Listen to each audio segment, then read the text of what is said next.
একদিন এই লোকটা যখন দরজা খুলে তখন সেখানে অনেকগুলো মাছ বের হয়ে আসে। লোকটা সবগুলো মাছ নিয়ে বাড়িতে চলে আসে। মূলত কয়েকদিন আগে এই লোকটা নদীর কিনারায় বসে তার গলায় থাকা একটি লকেট দেখছিল। এই লকেটটা ছিল মাছের মতো।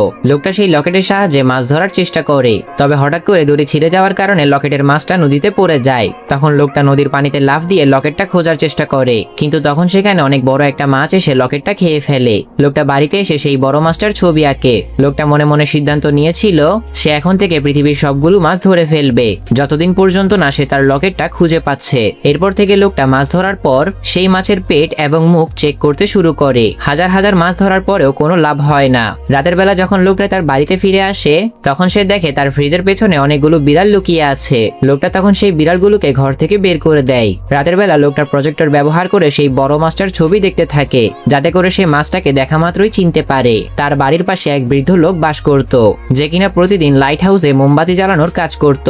এই কাজ করতে করতে তার অনেক বয়স হয়ে গিয়েছে। একদিন মোমবাতি লাগানোর সময় লোকটা পা পিছলে নিচে পড়ে যায়। এরপর একদিন লোকটা বাড়ি ফেরার সময় দেখতে পায় লাইট হাউসের আলো নিভে গিয়েছে, কারণ সেই বৃদ্ধ লোকটা মারা গিয়েছিল। এরপর যখন লোকটা তার ঘরে ফিরে আসে তখন সে তার ঘরের অগোছালো অবস্থা দেখে বুঝতে পারে একটি সাধারণ লকেটের জন্য সে তার জীবনের অনেক মূল্যবান সময় নষ্ট করে ফেলেছে।